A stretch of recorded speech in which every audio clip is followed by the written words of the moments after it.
Hi friends, welcome to our channel. So టాలీవుడ్లో IT దాడుల ఈ యొక్క ఇష్యూ ఎక్కువగా జరుగుతుంది ఇప్పుడు. సో ముఖ్యంగా మాట్లాడుకోవాల్సి వస్తే ఇప్పుడే కాదు, గతంలో చాలా సినిమాలకు కూడా ఐటీ దాడులు జరిగాయి. ముఖ్యంగా బాహుబలి సినిమా ఏదైతే ఉందో, బాహుబలి 2 సక్సెస్ తర్వాత కూడా ఐటీ రైట్స్ జరిగాయి. శోభి యార్లగడ్డ వాళ్ళ ప్రొడ్యూసర్స్, సో వాళ్ళ మీద కూడా ఐటీ రైట్స్ జరిగాయి. సో ఇప్పుడు మళ్ళీ ఈ పుష్ప 2 ప్రొడ్యూసర్స్ అయినటువంటి మైత్రి మూవీ మేకర్స్ మీద, ఎందుకంటే పోస్టర్స్లో 18 కోట్లు కలెక్ట్ చేసిందని చెప్పేసి వాళ్ళు బహిరంగంగానే పోస్టర్స్ వేసేసారు.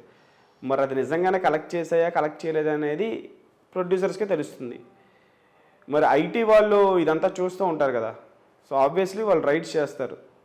సో మైత్రి మూవీ మేకర్స్ వాళ్ళ ఆఫీస్కి కూడా ఐటీ ఆఫీసర్స్ కూడా వెళ్ళినట్టుగా తెలుస్తుంది. ఐటీ రైట్స్ అంటే హైదరాబాద్లో 55 బృందాలుగా విడిపోయి 8 చోట్ల రైట్స్ జరిగింది.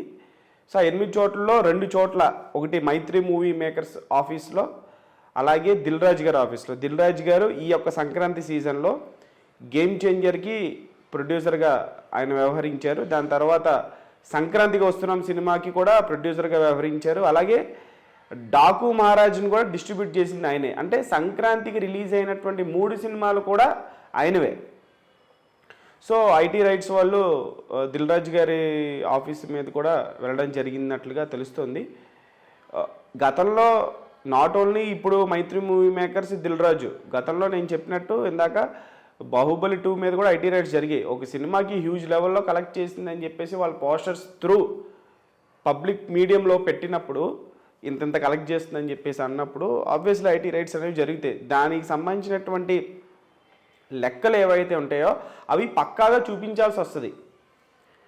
అంటే కొన్నిసార్లు ఇండస్ట్రీలు ఏం ఆడుకుంటారంటే, ఈ పోస్టర్స్ అన్నీ కూడా కేవలం జనాల్ని ఆకర్షించుకోవడానికే, ఆ పోస్టర్స్ చూసి అరే ఇంత కలెక్ట్ చేసిందా సినిమా, మనం సినిమాకి వెళ్దాము అని చెప్పేసి, మనం మిస్ అయిపోయామా ఈ సినిమాని, ఆ యొక్క భ్రమ కనిపించడానికే పోస్టర్స్ వేస్తారు. పోస్టర్స్ అది ఒక గేమ్ ఇండస్ట్రీలో అని చెప్పేసి రానా గారు కూడా ఇదివరకు ఒక ఇంటర్వ్యూలో చెప్పారు.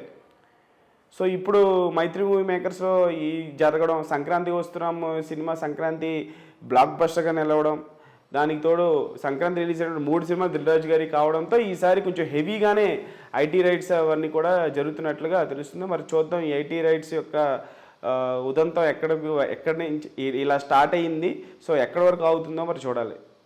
ప్రొడ్యూసర్స్ ప్రెస్ మీట్ పెట్టి దీని గురించి ఏం కంక్లూజన్ ఇస్తారో కూడా చూడాలి.